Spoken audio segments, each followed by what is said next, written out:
Bienvenidos a esta breve conferencia donde buscamos compartir con todos ustedes, hombres y mujeres, un poco acerca de la feminidad, el ejemplo y el empoderamiento que representa la mujer pagana, la mujer celta.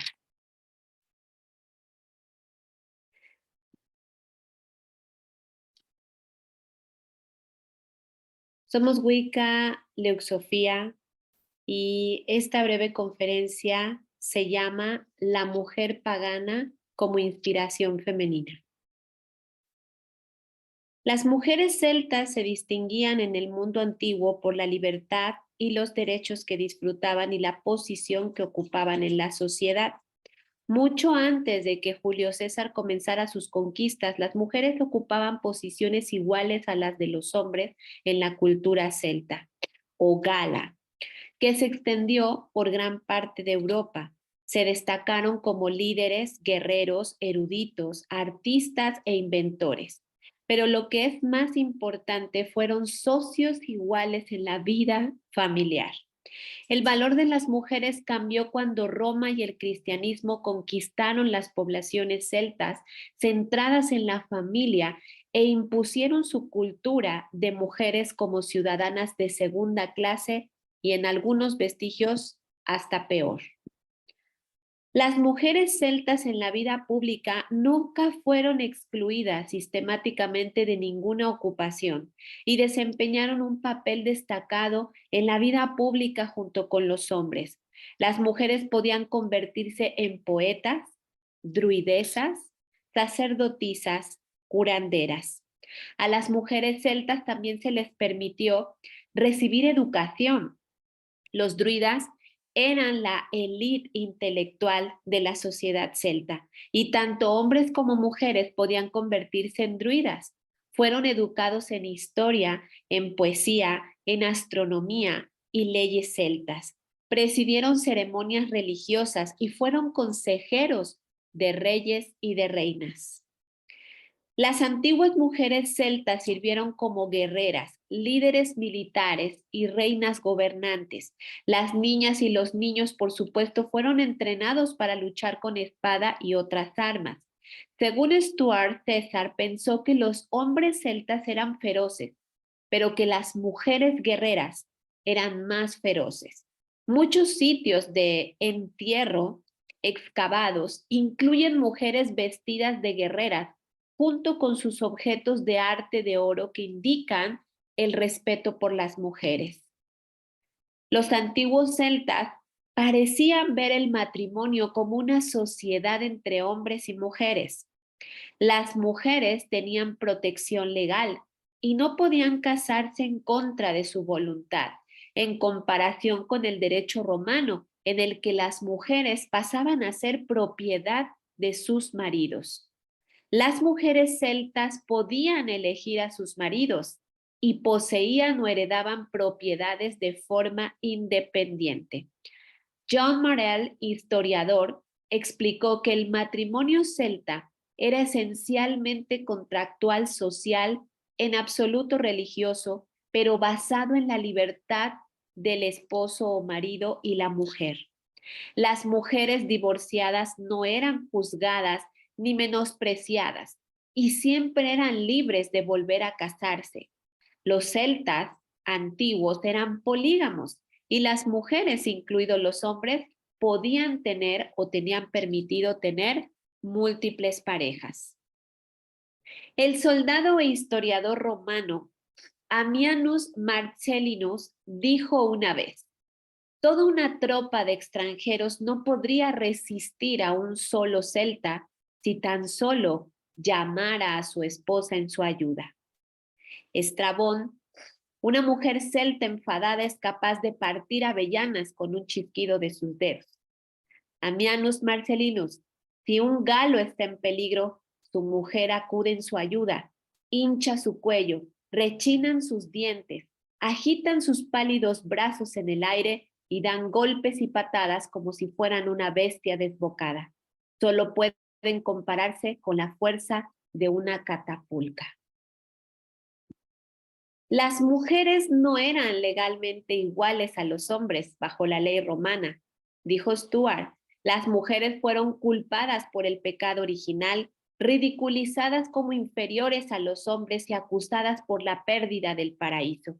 De hecho, la gran mayoría de las personas quemadas en la hoguera en la Edad Media fueron mujeres, acusadas de brujería.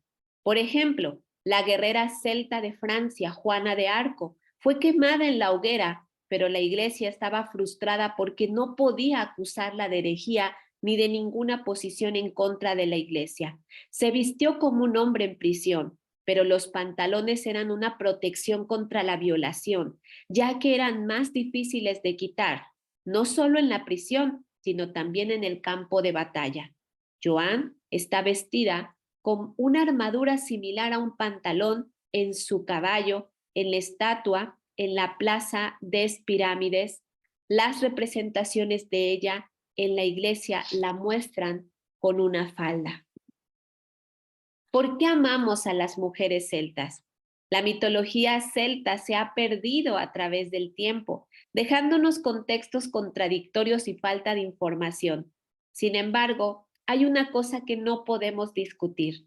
Las mujeres celtas antiguas siguen siendo un ejemplo inspirador de feminidad del pasado y siempre lo serán.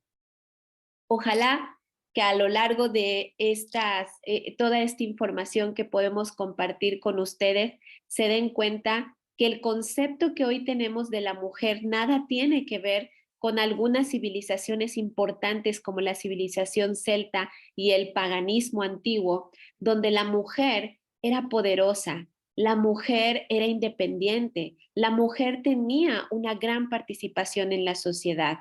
Eso es una gran inspiración para poder recordar y regresar a este tiempo, traerlo a este tiempo y de alguna manera poder volver a recuperar nuestro poder. Hola a todos, soy Leo Winnet y vamos a compartir este pequeño espacio que es sobre la mujer pagana, la inspiración femenina y en concreto pues voy a tratar el punto de donde nos perdimos y un poco la evolución.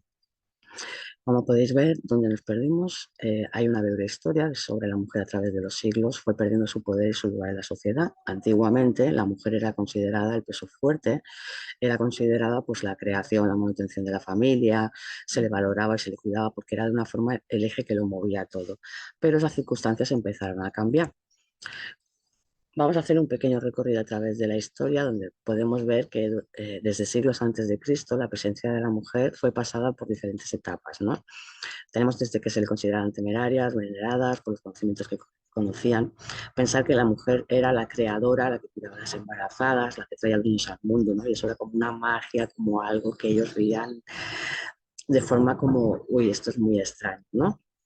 Entonces tenemos, por ejemplo, como referencia a Nefertiti en el siglo XIV a.C., que tuvo fuerte presencia en las ceremonias de Estado. Pensar que Nefertiti pertenecía a Egipto y en aquella época solo los faraones tenían derecho a ese tipo de presencia. Sin embargo, Nefertiti tuvo muchísima influencia en todas las reuniones de Estado. Luego tenemos a Cleopatra del 60 al 30, que se dedicó a hacer un Egipto fuerte, amplio. De hecho se le conoce por sus diferentes contactos con otros pueblos, otros reinos y la influencia que ella pudo tener en la evolución de la historia, ¿no? Juana de Arco, que era una chica humilde, de origen inglés, y que era una chica humilde que expulsó a los ingleses para la corona de Carlos VII, ¿no? Eh, lideró un ejército sin ser nadie, de alguna forma, ¿no? Catalina II la Grande, que realizó un complot contra su marido, el zar Pedro III, y se proclamó zarina. Es la primera zarina también de la historia. Alexandra Kollontai fue miembro del Comité Central y Comisaria Superior de Seguridad Social del primer gobierno soviético. Se la considera la primera mujer diplomática y embajadora. Y aquí estamos hablando de 1872. Luego tenemos a Flora Tristán, que es una socialista francesa, hija ilegítima de un peruano y una francesa, que defendía el divorcio y el amor libre y fue la impulsora del feminismo moderno. Gracias a ella se le deben también muchísimos cambios. En la Edad Media, el único discurso existente era el masculino. En ese periodo todo pasaba por lo que decidían los hombres y que querían los hombres. La mujer se dividía en tres sectores: el noble, la religiosa y la campesina. ¿Vale? Tener en cuenta que en este periodo la mujer ya prácticamente había perdido su fuerza, su empuje y no tenía mucho poder de decisión. La mujer noble pertenecía al padre y se casaba con quien ellos acordaban y luego pasaba a ser una posesión del marido. Esta sí que tenía una pequeña instrucción. ¿Por qué? Porque tenía que permanecer dentro de unos ciclos y unos núcleos sociales que necesitaban de ciertos conocimientos. Entonces se la instruía prácticamente en lo que se llama pues modales, actitudes y pequeños conocimientos, pero no mucho más. La mujer religiosa que acuden se supone que son mujeres que han pecado, que quieren redimirse o simplemente quieren escapar de un matrimonio convenido o poder estudiar. Y recordamos que también dentro de lo que es la institución religiosa, las mujeres no podían llegar pues, a ciertos estamentos, no habían arzobispas, no habían magisterias, no habían cargos, nada, se permanecían simplemente como monjas o madres superioras en el caso de un convento de mujeres. Pero el tema de los estudios sí que podían acceder a más conocimientos porque las iglesias hasta aquel entonces eran pues como unas grandes bibliotecas de conocimientos que no se mantenían al alcance de cualquiera. Y luego tenemos la mujer campesina, que es la encargada de la casa, de los hijos. En ocasiones trabajaba fuera, pero generalmente en labores del campo. Y estas no tenían ningún derecho de acceder a los estudios. Bueno, ni ellas ni los hombres, pero bueno. Luego pasaríamos a lo que es el siglo de oro del renacentismo, que tampoco mejoró nada la situación. Incluso el discurso se endureció más por parte de clérigos que veían como la mujer que el hecho de criar y tener hijos era como el gran pecado, ¿no? Recordar la historia de Adán y Eva, Eva muerde la manzana, de ahí viene la maternidad y para ellos es como un pecado insuperable. Cabe remarcar que a pesar de todo esto en la historia hay grandes reyes que se les considera y se les conoce que han llegado hasta donde han llegado gracias a la influencia de sus mujeres. Aquí en España sería, por ejemplo, el caso muy claro de Fernando el Católico, que se casó con Isabel de Castilla y todo el mundo sabe que era Isabel quien manejaba las redes. E incluso fue Isabel la que acordó con el mismo Cristóbal Colón los barcos que se iban a llevar hacia América, fue Isabel la que hizo los convenios. O sea, que se reconoce el hecho de que detrás de ese hombre había una gran mujer, a pesar de que el rey principal era él. ¿Por qué la mujer perdió su poder? A pesar de que muchos indicios demuestran la fuerte presencia de la mujer y el valor de la misma, hay hechos que nos ayudan a enfatizar lo que sería la pérdida de este poder de la mujer. En la Edad Media la mujer pasó a ser una posesión y un objeto respecto a los hombres. Cuando no era posesión del padre, era posesión del esposo y la que no tampoco tenía mucha opción de poder decir nada. Se le consideraba la responsable de todos los males, se le consideraba aquella que tenía manipulaciones, intríngulis y cosas que iban más allá del conocimiento normal. En la Edad Moderna, el estamento religioso se dedicó a insinuar que la mujer también era la responsable del pecado inicial. Eran las que conocían las artes de sanación y por tanto se empezaron a perseguir y cazar como brujas. Y era simplemente por los conocimientos que se habían pasado generación tras generación para poder dar un poco de cuidados médicos que no existían. Después, las demostraciones de fuerza y control de las mujeres del pasado eran utilizadas para referir el poder de manipulación diabólico que la mujer tenía.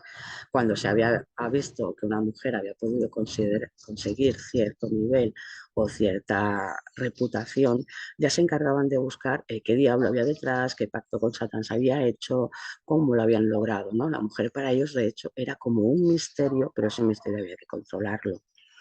Se considera a la mujer débil y sin capacidad intelectual para anular cualquier crecimiento que pudiera tener.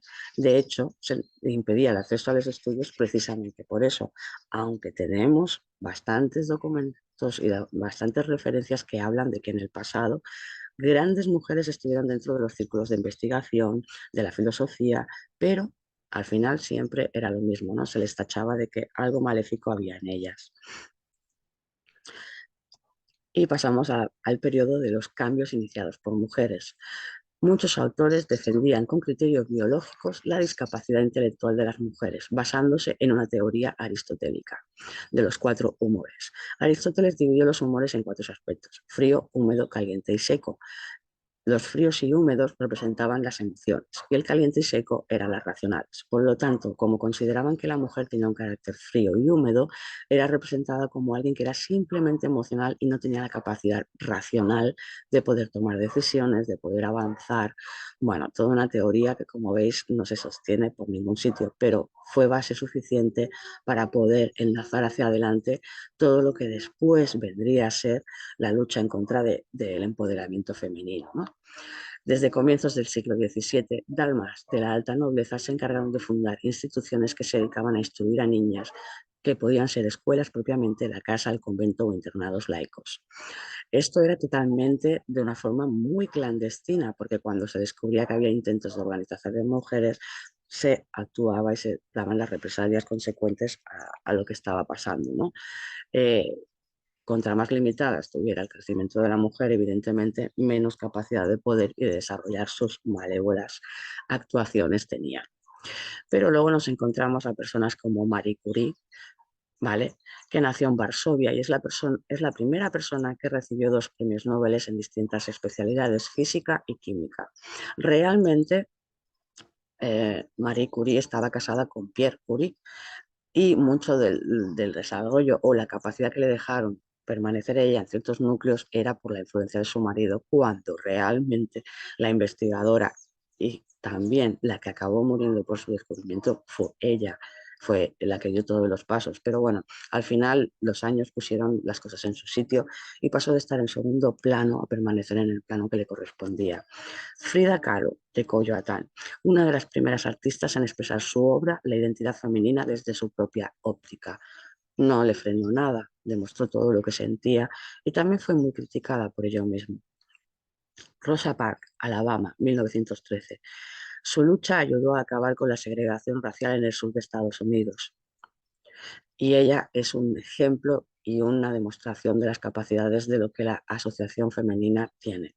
Luego teníamos Benazir Bhutto, que fue una de las primeras ministras en un país islámico. Esto hay que tener en cuenta que es pues algo bastante difícil de ver. Vale, y pasamos a lo que sería el Día Internacional de la Mujer. Tener en cuenta que hay muchísimas más mujeres que han marcado hitos históricos en la vida, pero he querido remarcar esas porque son las que han ido totalmente en contra de lo que los patrones de su sociedad también les impulsaban. Tenemos el Día Internacional de la Mujer, que se celebra el 8 de marzo y viene a consecuencia de varios actos, varios sucesos en la historia. El 8 de marzo de 1857, las mujeres que trabajaban en la industria textil, que eran llamadas garment workers en inglés, en Nueva York organizaron una huelga. Ellas peleaban para que hubieran salarios más justos y condiciones laborables más humanas. Sin embargo, al momento de alzar la voz, los agentes de la policía las detuvieron a todas. El 8 de marzo de 1908, 15.000 mujeres vuelven a tomar las calles de Nueva York para exigir un aumento de sueldo, menos horas de trabajo, derecho a voto y prohibir el trabajo infantil. El eslogan que utilizaron fue pan y rosas, si lo recordáis aún sigue vigente, ya que el pan representaba la seguridad económica y las rosas una mejor calidad de vida. Estos fueron varios de los sucesos que se repitieron con manifestaciones, con bastantes situaciones a lo largo de todo lo que es el planeta, pero la fecha clave que ya marcó la tragedia total y profunda que hizo que la mujer se organizara, que la mujer tirara para todos los lados, fue la tragedia que ocurrió el 25 de marzo de 1911, ya que más de 100 trabajadoras textiles, mujeres inmigrantes, en su mayoría de Europa del Este e Italia, perdieron la vida en un incendio en la fábrica de Triangles Shirtwright en Nueva York. Un total de 123 trabajadoras y 23 hombres murieron. El número de heridos fue de 70. La víctima más grande tenía 43 años y la más joven 14. Esto impulsó a las mujeres a continuar en la lucha. Desde ese suceso se han hablado tremendamente de si el incendio fue provocado, si realmente las encerraron para que no hablaran. No se sabe, hay muchas cosas alrededor de todo. Lo que sí que es cierto que eso marcó un hito. Y a nivel internacional, como os decía, a nivel mundial, cada año se realizan acciones, actividades, cosas para conmemorar todos estos sucesos y seguir peleando por la igualdad y la equitatividad con la mujer. Todo esto ha dado paso al entendimiento de lo que es la sociedad feminista hoy en día, pero eso es algo que ya continuaremos en otro capítulo. Pues hasta aquí mi aportación, espero que os haya gustado y bueno, que la disfruten mucho. Evelyn, y yo les voy a hablar sobre el arquetipo de la Mujer Maravilla y sobre la recuperación de nuestro poder.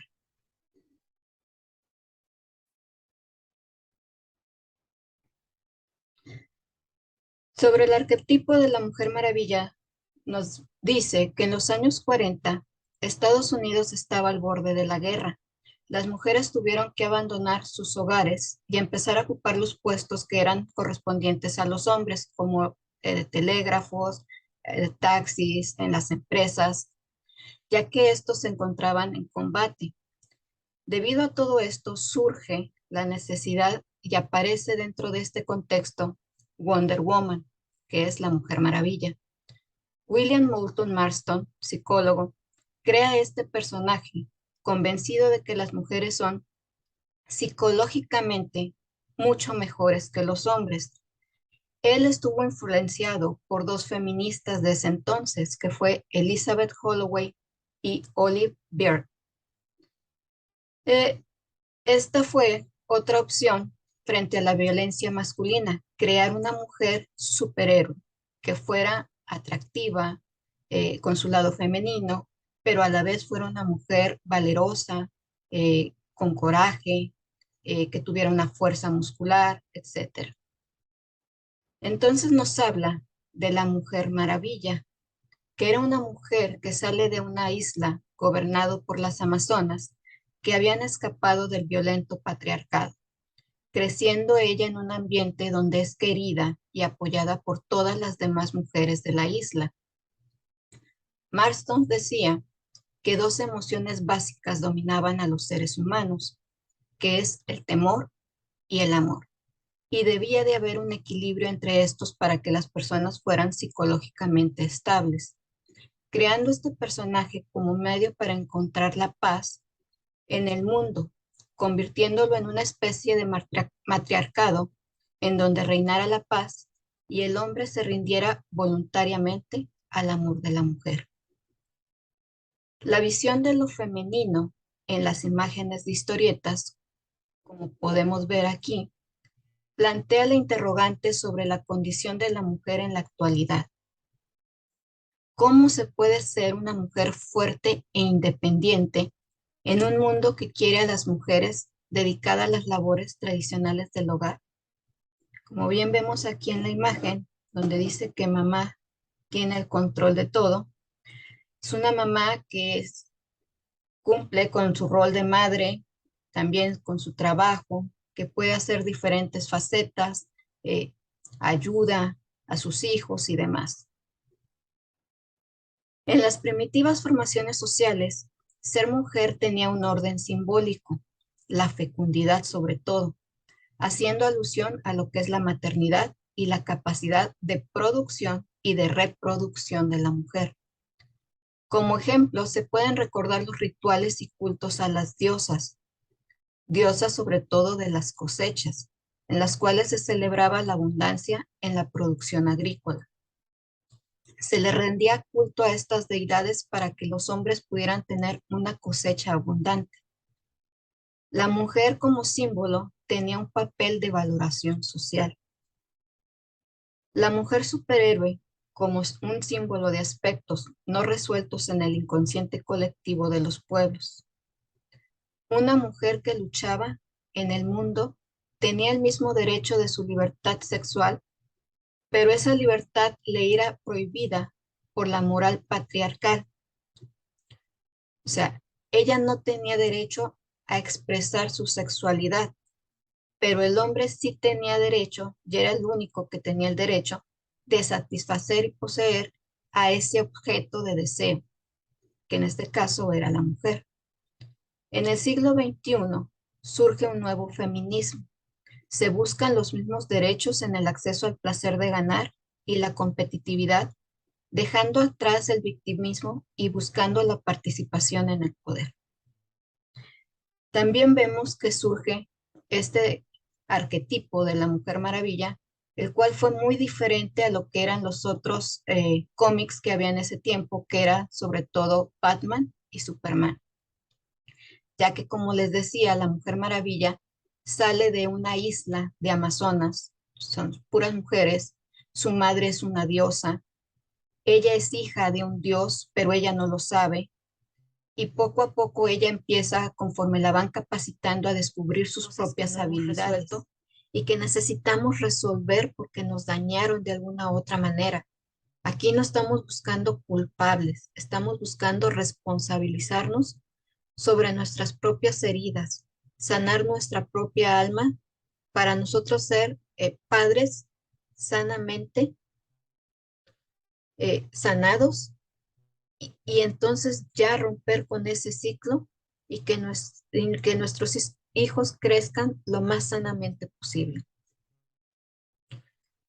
En este caso voy a hablar de la herida materna, porque nuestro vínculo principal es con nuestra madre, ¿sí? Cuando nosotros estamos pequeños buscamos ansiosamente el amor y el reconocimiento de nuestra madre. Eh, Ella es la que nos nutre, la que nos protege, la que nos cuida, y eso es lo que estamos buscando siempre, el desarrollo de ese vínculo con nuestra mamá.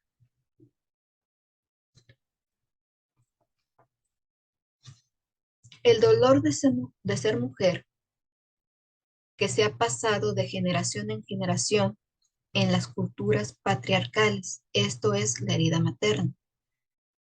Y este incluye el compararnos, el entrar en un juego de comparaciones donde no nos sentimos suficientes, creemos que no valemos, que no somos buenas en aquello que hacemos. Muchas veces se nos compara también entre primos, entre familiares, entre amigas. Las mamás muchas veces dicen, deberías de ser como tu amiga, mira, ella es muy buena en esto y tú no sirves para nada. Siempre tenemos alguien con el que nos están comparando. Entonces empezamos a vernos como que tenemos muchas fallas, tenemos errores, tenemos una autoestima baja. No nos damos cuenta de cuál es realmente nuestro valor por todo esto que venimos cargando y creemos que no está bien ser como queremos ser. Entonces, por lo tanto, pues tengo que ser como me dijeron que tenía que ser y pues esta soy yo porque ser lo que yo quiero ser, pues no está bien. Y ahí nos quedamos. No hacemos absolutamente nada porque pues nos han dicho que pues no está bien y tanto me estuvieron comparando que me minimizaron y pues ahora yo me siento chiquita, me siento pequeñita y no creo que pueda salir adelante. Otra cosa es el avergonzarnos. Es esa sensación que tenemos de que algo no está bien con nosotros mismos y tendemos a complacer a todo el mundo a una costa de si lo queremos o no lo queremos hacer. Esto viene desatando lo que es o viene dando a la luz lo que es la herida de la humillación, donde venimos de un núcleo familiar donde se nos ha humillado, se nos ha hecho sentir menos y creer que nuestra madre se avergüenza de nosotros y de lo que somos. Entonces, pues me da pena todo, me da pena que me vean, me da pena hablar, no quiero hablar porque qué tal si hablo y la riego, no quiero dar un curso, no quiero hacer algo porque pues qué tal si no lo sé hacer bien y pues mejor no lo hago. Otra cosa es disminuirse, sentir que tengo que permanecer pequeña, como les decía, no crecer y nos quedamos así pequeñitas, no crecer, no tener estudios de más, no sobresalir sobre nuestras mamás, para no sobrepasar esa línea y no hacer que nuestra mamá se sienta mal pues, porque ella no tiene estudios y pues a mí sí me gusta estudiar, me gusta leer, pero pues si yo estudio o leo o sobresalgo, pues a lo mejor ella se va a sentir mal. Y entonces empieza este juego de no querer sobresalir por, por no hacerla sentir mal. Tratamos de pasar desapercibidos, ser invisibles, minimizar nuestros logros para ser amadas, porque si yo logro sobresalir o yo logro ser más que mi mamá, ya no voy a tener su amor. Entonces a mí me conviene de alguna manera estar así pequeñita y no salir de mi zona de confort y demás, porque mi mente cree que solo de esa manera yo voy a tener el amor de mi mamá. No debemos brillar para no incomodar a mamá, que era lo que les decía. Adoptamos el rol de la buena hija. Yo soy buena porque cumplo y hago todo lo que tú me dices. No te doy problemas. Renuncio a mi propia vida con tal de complacerte y demás. Renuncio a mi propia personalidad. No sé quién soy, no sé qué quiero y prefiero seguir siendo tu nena, tu bebé, tu bastón, ser la que te acompaña a todos lados, con tal de tener siempre tu aprobación y tu amor, ya que si yo me supero es como estar traicionando a mi mamá. El culparse es esa sensación continua de culpa por querer más de lo que tenemos. Es el dolor por ser mujer dentro de la sociedad. Y entonces, pues mejor me sacrifico. Sacrifico todas mis ideales, todas mis ilusiones, todas aquellas cosas que me gustaría hacer, pero pues si las hago me siento culpable y para no sentirme culpable otra vez y para no lastimar a mi mamá, para no incomodarla, pues mejor no lo hago. Esta herida se puede manifestar de la siguiente manera: no siendo tú para no lastimar a otros, sobre todo a tu mamá, alta tolerancia al trato abusivo de los demás, el tender a cuidar emocionalmente a otros, descuidándonos nosotras mismas, el competir compulsivamente contra otras mujeres, ver qué está haciendo ella para ver qué puedo hacer yo, eh, en qué puedo sobresalir o estar criticando también a las propias mujeres, el autosabotaje para no permitirnos nuestros logros, el no realizar aquello que yo creo, poniéndome yo misma trabas para poder hacerlo, porque si lo hago y me gusta, pues entonces me voy a sentir culpable porque estoy haciendo algo que me gusta, etcétera, etcétera, etcétera, y se vuelve a activar ese ciclo.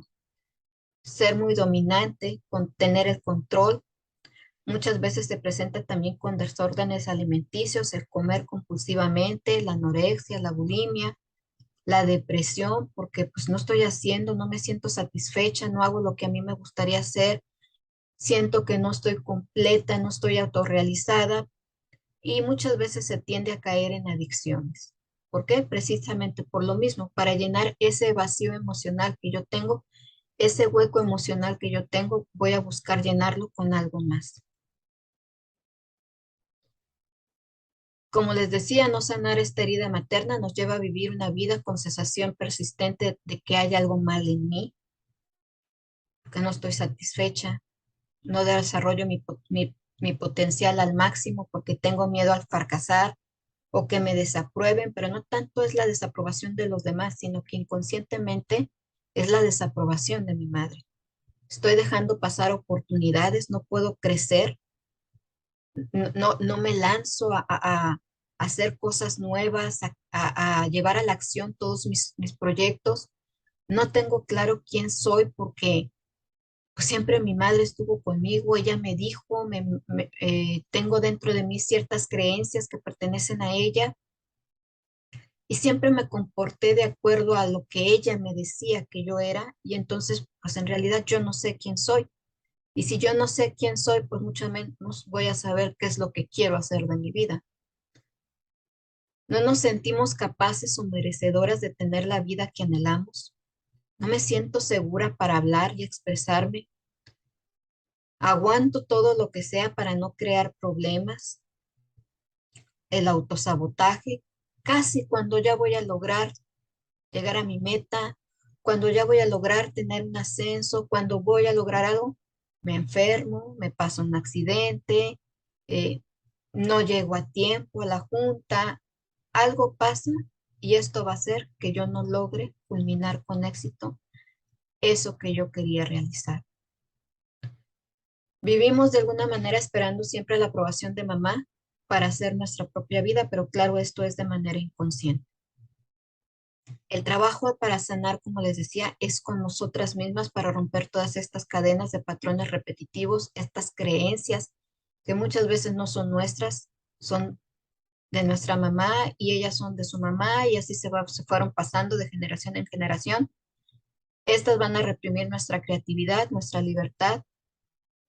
El ser responsables de nuestra propia vida es ir culpando a los demás de lo que me pasa, ir culpando al destino, a la suerte, pero no tomar las riendas de nuestra propia vida, de cómo quiero vivirlo. Mi sugerencia es hacer trabajo personal, o sea, ir hacia adentro de nosotros mismos, reconocer que tenemos esa herida emocional, pero no desde el papel de ser víctimas. Ay, yo estoy así por culpa de mi mamá me lastimó, mi mamá me hirió, y es que no me querían. No, sino para responsabilizarnos de nuestra vida. Y a partir de ahora, ya sé que tengo esa herida. Ahora, ¿qué voy a hacer? ¿Me quedo ahí en plan víctima o le doy la vuelta y sano esa herida? Porque inclusive nuestros padres, nuestra madre no lo hicieron conscientemente. Yo no creo que una madre conscientemente o difícilmente una madre conscientemente va a querer hacerle daño a sus hijos. Entonces, todo esto se da de manera inconsciente, pero una vez que ya lo entendí, que sé que ellos también tienen sus propias heridas, ellos también fueron niños heridos, ya sí crecieron, este, puedo entonces yo responsabilizarme de mi vida, de mis emociones, de mis sentimientos y salir adelante. No voy a proyectar mi enojo tampoco hacia ella y culparle y decirle, ya me di cuenta que todo esto que vengo arrastrando es por tu culpa y me voy a ir en contra de ella. No, porque ella dentro de sus capacidades o de lo que ella tenía, las herramientas que ella tenía, fue como ella pudo criarte también a ti y representar su papel de madre, porque como les decía, o sea, a nadie nos enseñan a ser padres, ¿sí? Son diferentes épocas también, a veces son diferentes culturas, diferentes costumbres y todo esto pues también tiene ciertas consecuencias. Debemos de trabajar con nuestra madre interior. Esto quiere decir que debemos de trabajar con esa imagen, esas creencias eh, que yo me creé de mi mamá en algún momento cuando yo estaba chica. ¿Sí? ¿Por qué? Porque ahora de adulta mi mamá ya es otra. Entonces yo ya la veo con otros ojos. Yo ya veo su historia de vida con otros ojos. Entonces aquí lo que yo tengo que sanar es esa historia de vida, esos ojos de niña con las que yo vi a mi mamá y que esas creencias yo las introyecté. ¿Sí? Permitirnos el duelo de no haber podido tener una madre diferente. A veces decimos, ¿cómo quisiera que mi mamá hubiera sido como mi amiga? ¿Cómo me hubiera gustado tener tales padres? ¿Cómo me hubiera gustado nacer en tal lugar con nuestros padres? O sea, estamos donde estamos porque ahí teníamos que estar. Nos tocó vivir la vida que nos tocó vivir porque así tenía que ser. Y eso es lo que yo necesitaba en ese momento para ser la persona que ahora soy en este momento. Y yo te puedo asegurar que tú llegaste ahí porque ahí tenías que estar. Y si echas manos de todas las herramientas que tienes para poder sanar, vas a ver a tus padres con otros ojos y te vas a dar cuenta de que la mujer o la persona que ahora eres gracias a esos padres que tienes y te vas a dar cuenta de que en tus manos está cambiar. Examina tu relación madre-hija para poder crear cambios positivos, entender y transformar las creencias limitantes heredadas. Conocer nuestra propia historia y la de nuestros ancestros femeninos, que era lo que te decías. Saber por qué ellas se comportaban de esa manera, porque muchas veces nosotros hemos visto cómo se comportaba nuestra madre y entonces lo que hacemos es nos llenamos de coraje porque nunca habló, siempre se quedó callada, aguantó malos tratos y demás. Y entonces yo voy creando ese coraje y ese odio contra la figura paterna, que en este lado es un hombre, y voy creando ese enojo y ese resentimiento contra la figura paterna, pero también como no quiero ser como mi mamá, no quiero ser sumisa, no quiero ser, puedo también generar a lo mejor en un futuro o puedo generar alguna competencia contra las mujeres que me recuerden a mi mamá. Aquellas mujeres o un coraje a aquellas mujeres que son sumisas o que de alguna manera son como mi mamá. Y como yo no quiero ser como mi mamá, entonces también puedo desbocarme hacia el otro lado y a odiar al género masculino, porque pues era un hombre el que estaba ejerciendo de alguna u otra manera violencia hacia mi mamá, pero mi mamá se quedaba callada porque era un patrón que a ella le enseñaron. Y entonces es muy recomendable que indaguemos en nuestra historia familiar cuáles son esos patrones o cuáles son esas creencias que se fueron heredando para yo también empezar a codificarlas y empezar a sanarlas. Que era lo que les decía, ¿cómo puedo hacer ese cambio en una sociedad donde por un lado se me da el mensaje que debemos de glorificar a la madre, se le festeja el 10 de mayo, eh, es una mujer que es madre a la cual tenemos que festejar, la madre es sagrada, etcétera, etcétera, pero por otro lado se le ataca y se le somete a la mujer, que también es madre. Entonces ahí hay como que un doble mensaje que a veces no logramos entender. En las familias hay una historia muchas veces de un padre ausente física y emocionalmente y una madre que trae cargando por generaciones historias de abandono, maltrato, desamor, enojo reprimido y mucho de este hacia su propio género, que era lo que yo te decía. Muchas veces todo este enojo que traemos, todo este desamor, pues es hacia nuestro propio género femenino, el cual inconscientemente va a pasar a sus hijas y se va a ir perpetuando sobre toda su descendencia. Y a veces también sigue vigente esta herida en el colectivo de nuestra sociedad. Entonces estaremos cargando todo eso.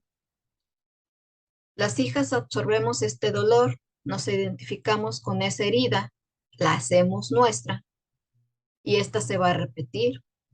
O en el otro extremo, como te decía, nos rebelamos ante este destino, elegimos ser nosotras mismas, sanar para no repetir la historia, quitar esta programación de la cual todas las mujeres de nuestro clan hemos sido víctimas y los hombres han sido los malos dentro de nuestra historia familiar, donde vemos que todos los hombres son iguales, cuando esta creencia que muchas veces nos han marcado, o sea, no es así. Nadie es igual a otra persona, pero si dentro de tu núcleo familiar te dijeron que no confiaras en los hombres, que todos los hombres son iguales, que todos los hombres son infieles, todos, todos, todos, pues entonces nosotros ya los etiquetamos y vemos a todos por igual.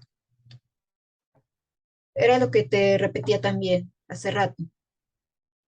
Estas mujeres estaban acostumbradas y tenían que quedarse calladas por costumbre, porque no fueran excluidas, no fueran rechazadas, no tener problemas. Se la pasaban quejando amargamente de sus maridos. No sé si alguna vez escuchaste alguna historia de tu abuelita que te hablara de su marido o de alguna bisabuelita, se la pasaban quejándose de los maridos, este quiere que lo atienda, pero si ahí tiene la sal enseguida y quiere que le traiga las tortillas y quiere que haga esto, y que le dé de comer a mis hijos y demás, y que no puedo, y era muy demandante cuando tenía las cosas y él podía ayudarme, etcétera, etcétera.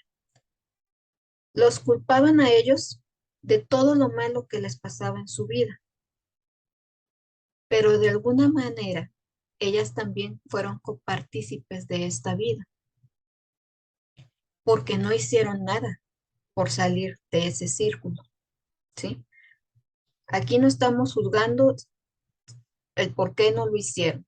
O sea, aquí nada más te estoy dando como referencia de que muchas veces vemos solo un lado de la historia, cuando aquí también, si esta madre hubiera sido una madre satisfecha, que se conocía, que no quería seguir ciertos patrones, una madre sana emocionalmente, pues ella hubiera hecho algo para resolver esa vida de tanto sacrificio que llevaba, esa vida de tantas injusticias, de tantos abusos y demás. Estas diferencias de género son perpetuadas, como te decía, por nosotras mismas, cuando como madres también damos esa libertad y tolerancia a nuestros hijos varones. Entonces, ojo ahí, a cómo estemos educando a nuestros hijos, haz una reflexión, un análisis de cómo estás llevando esta educación de tus hijos, tanto de tus hijas y de tus hijos. Por eso te decía, ¿qué es lo que ves en ese reflejo del espejo? Inconscientemente hacemos un pacto de no ser mejor, no ser más exitosas, no ser más amadas también, porque si veo que ella llevaba una vida de sufrimiento, de donde había abusos y demás, pues yo no me permito porque siento que no me merezco ser feliz con mi esposo, no merezco que mi esposo me demuestre amor, no merezco ser feliz delante de ella por todo lo que ella sufrió. Y entonces, para honrar todo su dolor, pues me quedo igual para no traicionarla, aunque muchas veces lo que yo estoy buscando en el fondo es quererla salvar de toda esa carga que ella llevaba. Y entonces me voy al otro extremo, como te decía, al enojo. Sí, estoy enojada, quiero salvar de alguna manera todo eso que yo viví en la infancia, pero estoy enojada porque ella no pudo hacer nada y estoy enojada y traigo mucho enojo dentro de mí. Y me voy al otro extremo pretendiendo ser diferente a mi mamá.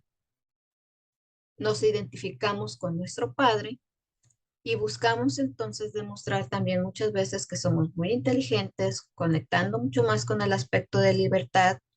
O sea, soy una persona muy libre, no quiero tanta responsabilidad, ignoro mi parte femenina, mi parte sensible, vulnerable, hago como que soy una piedra, a mí nada me afecta, yo estoy bien centrada, bien ecuánime y me voy disfrazando de una etiqueta que es soy una mujer fuerte, nada le afecta, nada le perturba, no demuestro mis emociones y aunque yo esté temblando por dentro o tenga demasiada ansiedad por algo que estoy haciendo, no lo voy a demostrar y no me voy a permitir sentir porque estoy conectada con esa máscara. También yo no necesito de nadie, yo soy autosuficiente, no requiero ayuda de nadie, me voy comparando con los demás y soy siempre mi peor juez. A cada rato me estoy viendo defectos, eh, me digo que soy una tonta, que no puedo, etcétera, etcétera. No molesto a los demás con mis necesidades. Si yo necesito sentir amor, si yo quiero ser amada, necesito ser amada, eh, no sé, no lo pido, no lo demuestro porque yo soy un ser autosuficiente, yo puedo, no necesito que me quieras, así estoy bien y así puedo andar por la vida. Pero lo que en realidad estamos haciendo es callar nuestras verdaderas necesidades y no hay ese justo equilibrio, como te decía, entre lo que es la energía femenina y la energía masculina. No querer llenar esos huecos de nuestra infancia con algo externo, que era lo que te decía, como tengo esas heridas, entonces tengo esos huecos, esos vacíos y voy buscando llenarlos con las cosas externas, ya sea con personas, con situaciones, eh, porque entonces vamos a caer en una falsa ilusión de que solo el otro me puede dar eso que necesito. Algo o alguien afuera me lo tiene que dar. Estaremos buscando esas situaciones, personas en nuestra vida para compensar lo que mis padres no me dieron, lo que mi madre, en este caso, no me dio, que en este caso sería no sentirme querida, me sentía abandonada, rechazada, no me respetaba, no confiar en mis sentimientos, porque si los demuestro me van a herir, me van a lastimar, entonces mejor no demuestro que quiero, así mejor de lejitos y pongo una barrera. La falta de motivación para aprender, la necesidad de caricias, o sea, no abrazo porque cuando me abrazan también es como que me siento muy rara o voy buscando a alguien que quiero que me esté abrazando a cada rato porque yo tuve esas carencias y demás. La necesidad de caricias y de protección, amor y atención, el sentirse controladas, ser perfeccionistas y ser muy autocríticas, ¿sí?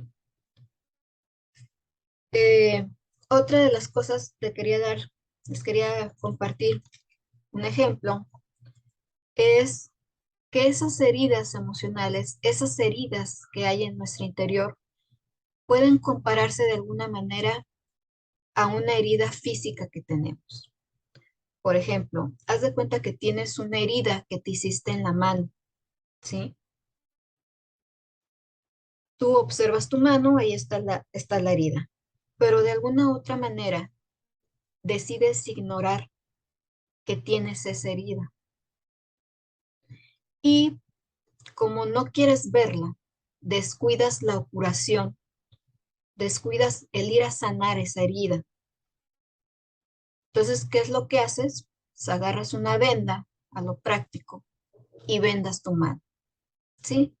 ¿Por qué? Porque con esta venda tú vas a dejar de ver esa herida que te está provocando a ti algún dolor.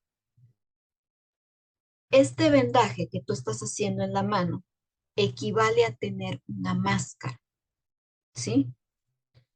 Y esa máscara, ese vendaje, es para fingir que yo no tengo ninguna herida, aunque la herida está ahí. Pero con esta máscara yo finjo que ya no la tengo, o con eso ya no la veo, porque pues ya la vendé, ya traigo una máscara, ya no veo mi verdadera cara.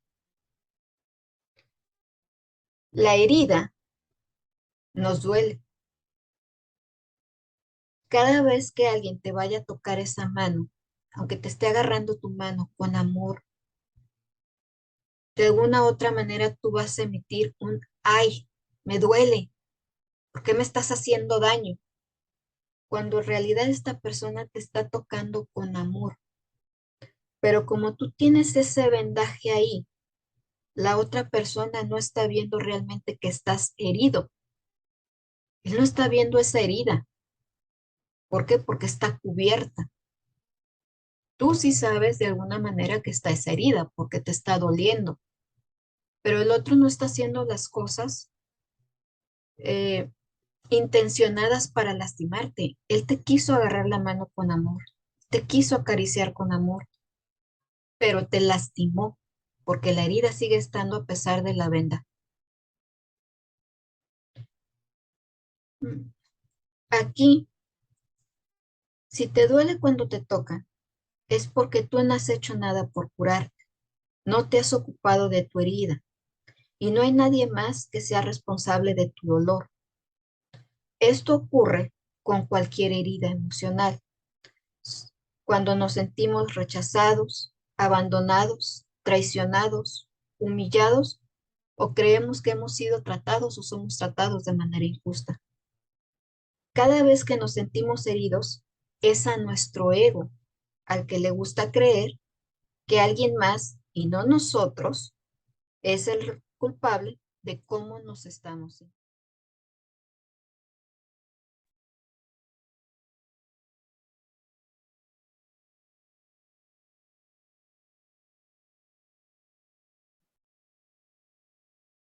¿Cómo están? Mi nombre es Rea. Estoy aquí en este día para poder exponerles respecto de dos temas muy importantes que son el feminismo y el empoderamiento, y también respecto de la importancia de la mujer desde la antigüedad en la religión y la espiritualidad. Entonces, comencemos. Para empezar, vamos a hablar de lo que es la diferencia entre el feminismo y el empoderamiento. Entonces, ¿qué es el feminismo? El feminismo es un movimiento social que exige la igualdad de derechos de las mujeres frente a los hombres. La palabra proviene del latín femina, que significa mujer, y se compone con el sufijo ismo, que denota doctrina o movimiento. El feminismo actualmente se construye como una corriente de pensamiento que aglutina un conjunto de movimientos e ideologías, tanto políticas como culturales y económicas, con el objetivo fundamental de lograr la igualdad de género y la transformación de las relaciones de poder entre hombres y mujeres.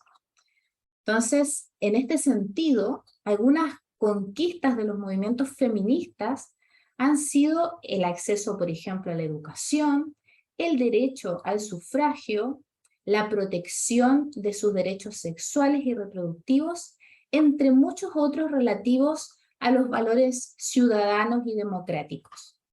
Como tal, el feminismo tiende a ser visto desde una perspectiva cronológica como una secuencia de olas históricas.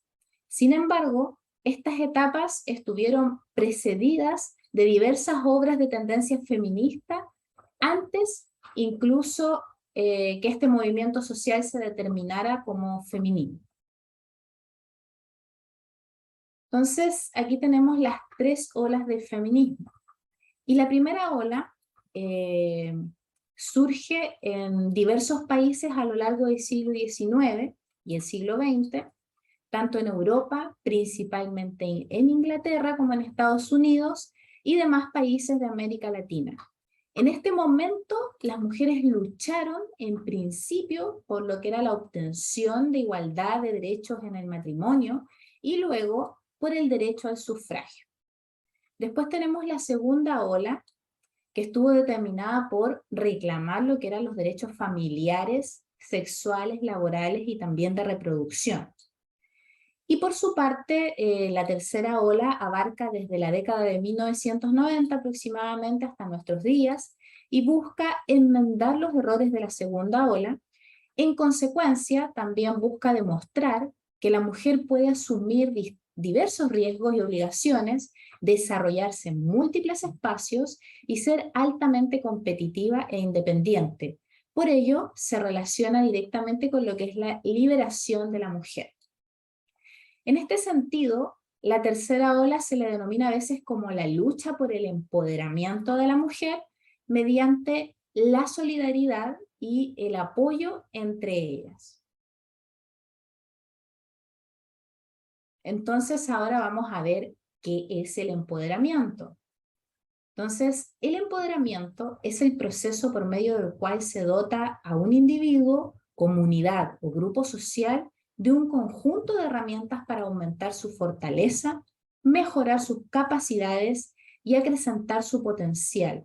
Todo esto con el objetivo de que puedan mejorar su situación social, política, económica, psicológica o espiritual. Entonces, empoderar significa desarrollar en una persona la confianza y la seguridad en sí misma, en sus capacidades y en su potencial y en la importancia de sus acciones y decisiones para afectar su vida de forma positiva. Entonces, de ahí que el empoderamiento se refiera sobre todo en las ciencias sociales al proceso de conceder poder a un colectivo, comunidad o grupo social que se encuentra en situación precaria en términos económicos, políticos o sociales. Por lo general, marginado o excluido por diferentes motivos, como puede ser el sexo, el origen, la raza, la religión, preferencias sexuales, entre otras. La finalidad última del empoderamiento es que las personas sean capaces por sí mismas, trabajando y organizándose, de mejorar sus condiciones de vida. También el empoderamiento se refiere a la importancia de que las personas desarrollen capacidades y habilidades para que puedan hacer valer su rol y mejorar su situación en términos de derechos sociales y políticos, así como en lo referente a la actividad económica, productiva y en general puedan mejorar su situación en todos los aspectos de su vida.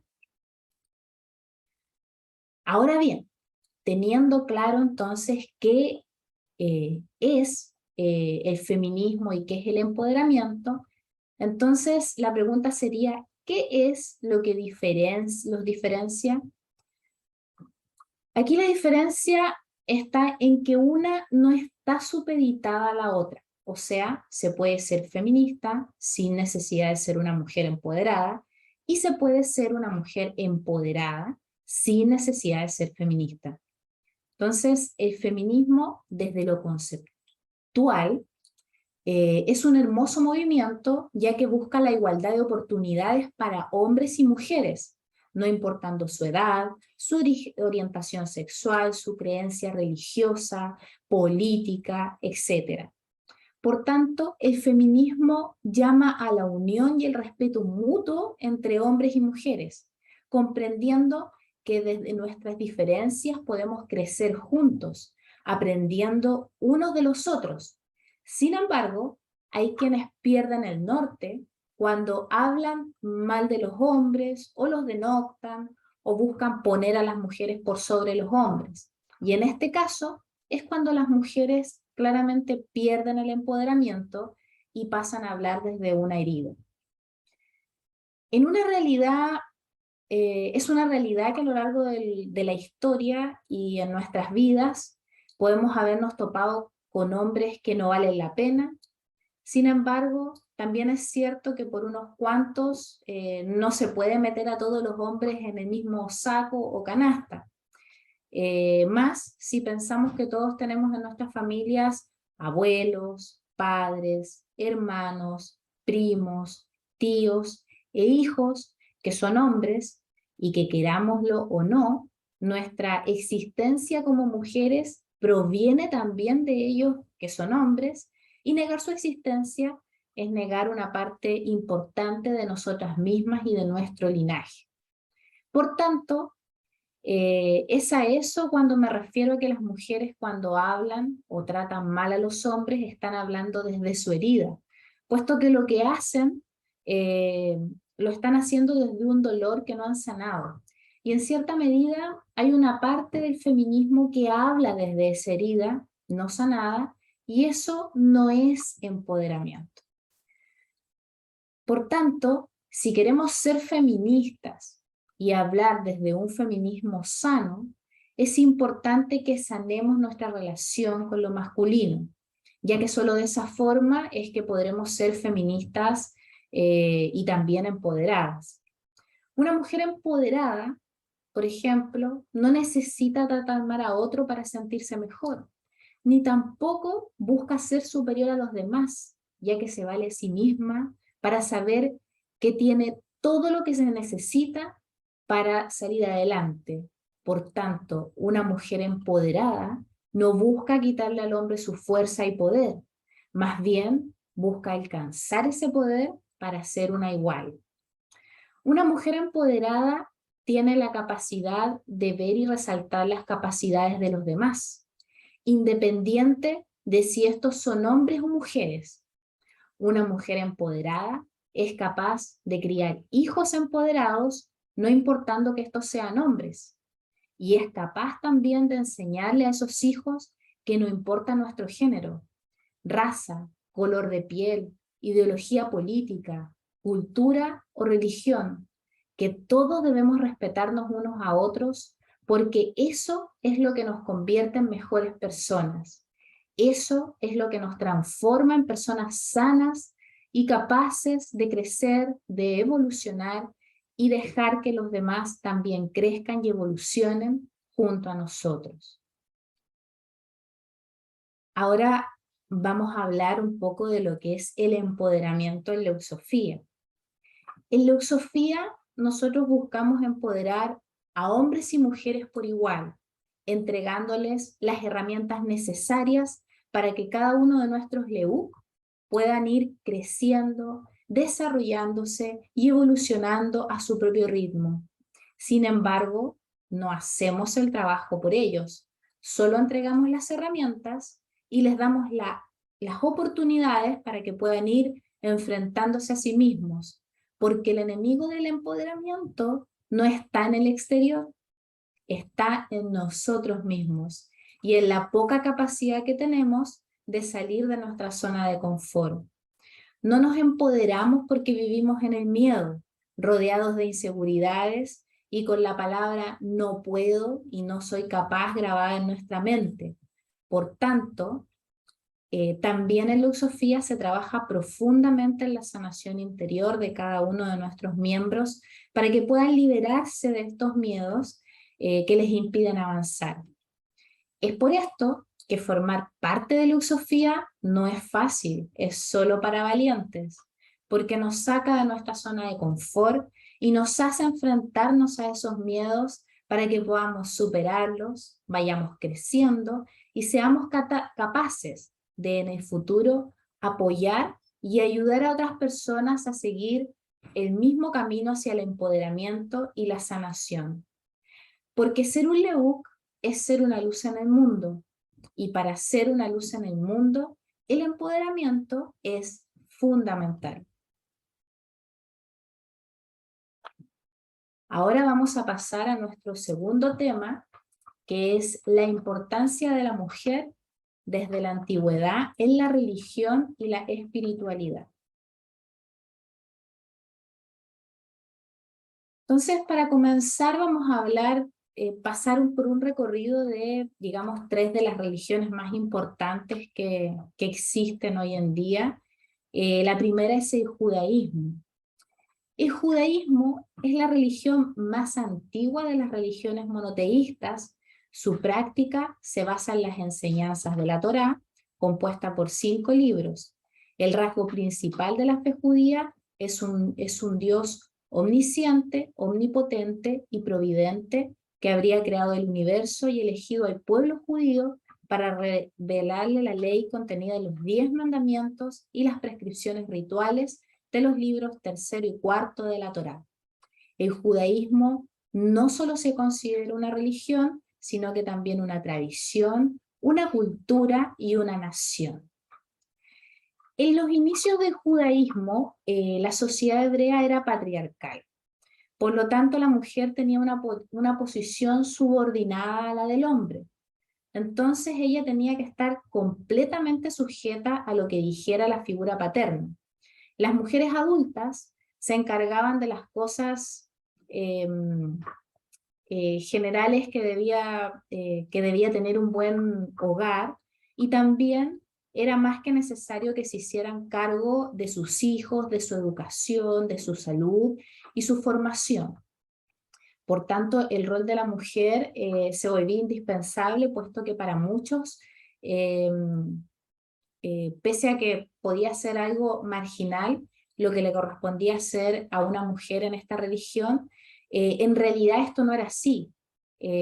Muchas veces no nos alcanzamos a imaginar lo importante que es la atención y entrega que estas mujeres entregaban, digamos, hacia su familia, y la dedicación hacia obtener un buen hogar, y por último también la enseñanza y educación que le dejan a sus hijos, que serían en el fondo los herederos de este hogar. Entonces, en este sentido, el rol de la mujer en el judaísmo podríamos decir que no es inferior al del hombre, es diferente. Sus responsabilidades y obligaciones son distintas, pero con ello no son menos importantes. Después tenemos una segunda religión muy importante también a nivel mundial, que es el catolicismo. El catolicismo está hablando directamente de los cristianos, que son pertenecientes también a la Iglesia Católica. Algunos de los dogmas más esenciales del catolicismo son la Trinidad de Dios, en la cual no hay 3 dioses, sino que 3 personas divinas, que son el Padre, el Hijo y el Espíritu Santo, que forman un único Dios. La Eucaristía, que son el pan y el vino, transformándose en el cuerpo y la sangre de Cristo. Está también la Inmaculada Concepción y la Maternidad Divina, la cual dice que la Virgen es la Madre de Dios. La mujer en el catolicismo no era valorada tanto como en los tiempos actuales, pues no se le dejaba participar antiguamente mucho en los temas de religión. Se consideraba que las cosas como, o sea, las temáticas como la política y la religión eran asuntos más para los hombres que para las mujeres. Claramente ese pensamiento ha ido cambiando. pues podemos ver que en la religión católica de hoy en día las mujeres sí tienen la posibilidad de ser partícipes en casi todo. Sin embargo, también hoy en día la mujer en esta religión no puede llegar a los más altos escalafones de la iglesia, ya que, por ejemplo, no se puede convertir en sacerdote, siendo este cargo solo guardado para los hombres, y mucho menos podría llegar a ser papa. Después tenemos lo que es otra de las religiones importantes a nivel mundial, que es el Islam.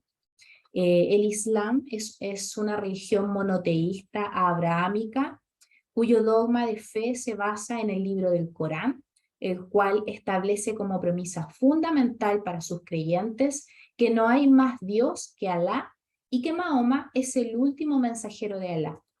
El Islam es una religión que adora exclusivamente a Alá, sin copartícipes. Se estima que hay en la actualidad entre 1.000 y 1.200 millones de musulmanes en el mundo. Es la segunda religión del mundo con mayor número de fieles tras el cristianismo.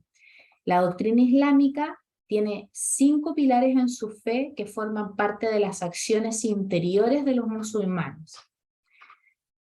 En el Islam, a las mujeres no les era permitido participar antiguamente en una religión. En la antigüedad, pues los hombres eran los que debían respectivamente orar por su familia entera. Pero a través de los años se les ha dado la libertad de la participación en estas, pues el Corán dice que así como Dios creó al hombre, también creó a su compañera, por lo cual, comparado con la antigüedad, las mujeres actualmente tienen una participación más antigua y respetada en esta religión. Se considera que el rol más importante de una mujer es el de construir y velar por un buen hogar. Lo más conveniente sería que ellas se dedicaran a la atención de su esposo y a la educación de sus hijos. Esos pensamientos y tradiciones que vienen desde mucho tiempo atrás se han ido borrando lentamente, pues ya no es obligatorio para la mujer musulmana el hecho de quedarse en casa sirviendo, digamos, a su esposo. Actualmente se les da la opción de decidir qué es lo que realmente quieren, si eso sí, por supuesto, bajo ciertos parámetros y límites que tampoco se pueden exceder, pero indudablemente hoy en día la mujer, digamos, musulmana tiene nuevas oportunidades que antiguamente no existían. Entonces, acá se muestra como ejemplo 3 de las religiones más grandes e influyentes que hay a nivel mundial, aunque la realidad de estas religiones no dista mucho, digamos, de la realidad de otras religiones, las cuales han ido evolucionando con el paso de los años. Y como se puede apreciar a lo largo de la historia, la mujer siempre ha jugado un papel diferente al del hombre en la religión, ya que los hombres han sido los protagonistas en todo sentido. La religión, la política, el trabajo, en fin, en la sociedad en general, los hombres a lo largo de la historia han sido, digamos, los protagonistas. En la actualidad, las mujeres, sin embargo, han sacado la voz y hoy en día tienen un rol mucho más participativo tanto en la sociedad como en las religiones. Sin embargo, aún estamos a años luz de alcanzar el rol que tienen los hombres en nuestra sociedad, aunque es importante reconocer que se han logrado grandes avances. Es importante también mencionar que esto no se trata de una competencia por ver quién es mejor. Es muy probable que haya muchas mujeres que se consideren empoderadas y estén tremendamente felices siendo dueñas de casas y criando a sus hijos, y eso es algo que está bien y perfecto para ellas, así como también habrá otras mujeres que van a ser felices teniendo un trabajo, siendo emprendedoras, teniendo un rol importante tanto en sus religiones como en la sociedad. Entonces, el tema aquí no está en menospreciar aquello que cada mujer quiera hacer. El rol que nosotras queramos cumplir en nuestras religiones como en la sociedad mientras lo hagamos por nuestra propia elección y empoderamiento, y no por imposición, siempre será bien recibido. Por tanto, lo verdaderamente importante es esperar que con el tiempo las religiones puedan abrirse a nuevas oportunidades para nosotras, que sean capaces de darse cuenta, en definitiva, que no somos ciudadanas distintas a los hombres, que tenemos mucho que aportar y que mientras haya mujeres dispuestas a ser protagonistas de sus propias vidas, deberán seguir abriéndose las oportunidades para nosotras, ya que somos tan valiosas como los hombres. Bueno, ahora, y para finalizar, les voy a hablar de lo que es la mujer en Leosofía. La mujer en Leosofía cumple un rol que es preponderante y fundamental, partiendo por mencionar que las dos fundadoras de Leosofía son mujeres. Sin embargo, una premisa importante para nosotros es que no hacemos diferencias entre hombres y mujeres. Aquí todos son bien recibidos y tienen siempre las mismas oportunidades. Finalmente, el cómo avances en tu crecimiento espiritual dependerá única y exclusivamente del empeño que pongas en ello y no está supeditado al género, ya que si eres hombre o mujer, siempre se te entregarán las mismas herramientas y conocimientos. A diferencia de otras religiones, no tenemos supeditado el sacerdocio a si se es hombre o mujer, sino más bien a su rol, al rol que nuestra alma venga a cumplir en esta vida, para lo cual se revisa la carta natal. Si en nuestro rol de alma está poder convertirnos en sacerdote y colocamos el suficiente empeño y la dedicación en ello, no hay nada que nos impida poder convertirnos en sacerdotes en Leosofía. Independiente de esto, tampoco creemos en que haya roles de primera o de segunda categoría. Para nosotros, todos los roles de alma son importantes, porque desde cada mirada, que es diferente, podemos enriquecer el crecimiento mutuo. Si bien es cierto, aquellos que tienen rol de sacerdote o sacerdotisa cumplen un rol importante en la guía y el desarrollo espiritual del grupo, esto no los hace más importante que el resto. El poder mirarnos todos de frente, con respeto, y apoyarnos a crecer unos a otros, nos ayuda a construir un ego sano y seguir creciendo como religión de nueva era, la cual tiene como fuente fundamental la sanación. Bueno, muchas gracias. Esta ha sido mi presentación de hoy.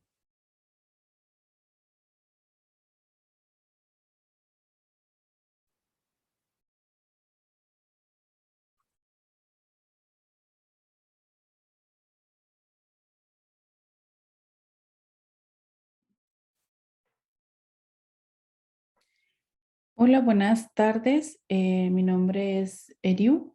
Soy de la cofradía El Llamado de la Diosa, Leusofía, y en esta ocasión voy a estar hablando sobre el proceso de recuperación en esta continuación de la serie de videos que ya han estado viendo, donde hablamos sobre la mujer. Entonces vamos a ver cómo podemos recuperar nuestra seguridad, nuestra confianza y cómo podemos salir tal vez de algunas situaciones en las que nos encontramos y que muchas veces pensamos que es imposible poder avanzar. Me gustaría empezar con el cuento de Barba Azul. Este cuento habla en sí, va dirigido a todas las personas, pero en especial a las mujeres que han sido lastimadas o que se han dejado arrastrar por promesas de alguien, ya sea por diversión, por comodidad, por lograr algún estatus social, etc. El cuento muy resumido, se trata de una mujer que desobedece a su esposo y no lo hace con la intención de desobedecerlo, simplemente lo hace por curiosidad. Entonces, cuando el esposo se va, él le dice que no puede abrir esa puerta porque no puede utilizar una llave que abre una puerta porque esa está prohibida para ella. Entonces, cuando él se va, ella abre la puerta y es muy impactante lo que ella descubre en ese cuarto porque hay pilas de cadáveres de mujeres que están en ese cuarto. Entonces se asusta tanto que se lo cierra y esconde la llave, pero una vez que utilizó la llave empieza a sangrar.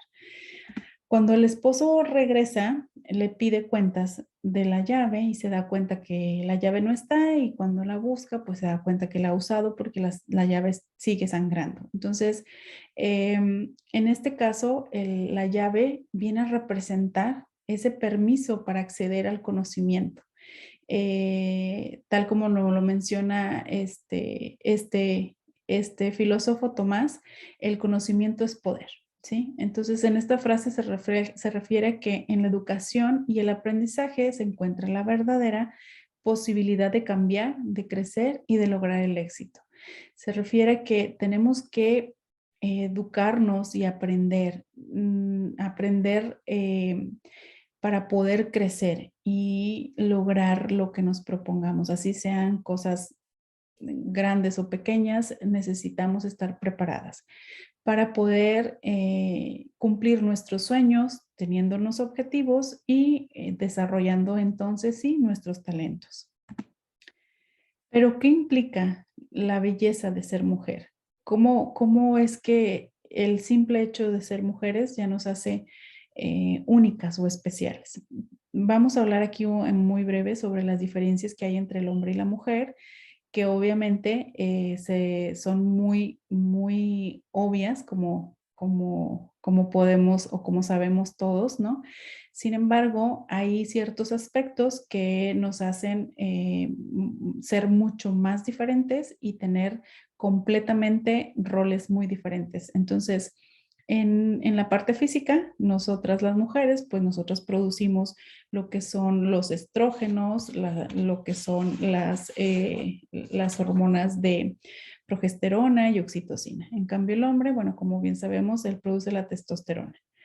Pero nosotras como mujeres nos lleva todavía una gran bendición el poder llevar dentro de nosotros vida cuando nos embarazamos, cuando vamos a ser madres, cuando estamos en el proceso de la concepción.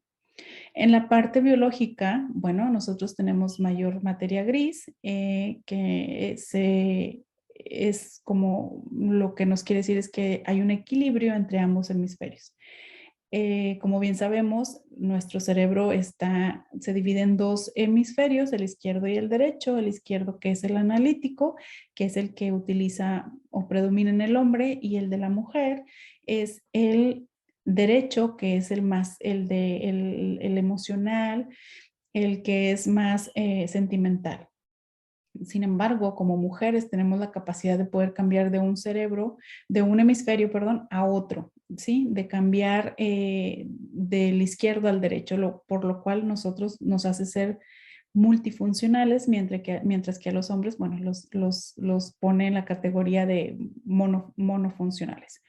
En este sentido, las mujeres, en lo que nos lleva a tener un sentido psicológico, donde las mujeres tenemos que expresar nuestros sentimientos que sentimos y comunicarlos, mientras que el hombre lo que hace es, antes de que los exprese cómo se siente o de buscar alguna solución, él solamente va a hablar de sus conflictos cuando ya los haya resuelto. ¿Ok? Entonces, eso es una gran diferencia, porque nosotros primero buscamos la mejor solución y ellos no lo comparten, se aíslan y lo único que hacen es cuando ya lo han resuelto. ¿Ok? Entonces, con esto nos queda muy claro que la belleza pues no depende de los estereotipos, sino de nuestra autoestima. ¿Qué significa esto? Que si nosotros nos sentimos bien por dentro, si nosotros nos tenemos esa seguridad, es lo que vamos a reflejar y es lo que la gente va a percibir. Por ejemplo, si uno está triste por alguna situación, por algo que le hicieron, pues la gente lo nota y así es como te van a tratar, con lástima, con compasión, porque es lo que tú estás reflejando, ¿ok? Ahora, ¿qué es lo que nos va a hacer únicas a las mujeres o a cualquier persona? Pues es nuestra marca personal. ¿Qué significa esto? Que toda mujer tenemos nuestra propia esencia, nuestro propio valor, nuestro propio talento, y que en la medida que nos sepamos lo que nosotros somos, de que nos demos este valor que tenemos, pues entonces nos va a retribuir en base a lo que nosotros estemos dando. Entonces, es muy sencillo decir, bueno, si tú sabes lo que vales, sabes lo que mereces, ¿sí? Entonces, si uno está en una desvalorización, pues lo que va a venir no va a ser nada agradable, sino que va a contribuir más a que te sigas desvalorizando como mujer. En cambio, si uno está en ese empoderamiento, en esa belleza, pues lo que nos van a aportar va a ser siempre palabras de aliento, admiración y usarnos como ejemplo, ¿no? Ahora, ¿qué podemos hacer? Una vez que ya hemos detectado que somos diferentes y que tal vez hemos caído como en ese cuento de Barba Azul donde dejamos que alguien o las circunstancias o el entorno tome control de nuestras vidas, de nuestra esencia. Primero, hay que empezar a hacer pequeños pasos para cambiar, para poder salir de todo esto que ya es conocido y que pues obviamente no nos agrada, que no nos deja paz y que no nos deja tranquilas. Primero que nada tenemos que confiar en que podemos lograr lo que nos proponemos, pero hay que empezar con cosas pequeñas. No podemos a lo mejor, o bueno, claro, si puedes hacer tan grande como te sientas capaz, pero se aconseja que empieces con cosas pequeñas. Hay que empezar a explorar, tal como lo hizo la esposa de Barba Azul. Hay que empezar a abrir puertas al conocimiento, al aprendizaje, a no quedarnos con lo que nos digan o con lo que se diga, simplemente porque alguien que uno cree que está más preparado o que es un hombre o porque es inteligente, no sé, no lo dice. No podemos quedarnos conforme, tenemos que investigar nosotros y sacar nuestras propias conclusiones. Tenemos que abandonar los viejos hábitos, las rutinas, las cosas ya conocidas, todo lo que ya no nos ha funcionado. Hay que abandonarlo para poder emprender nuevos proyectos, metas y lograr nuevas habilidades y nuevas metas a cumplir.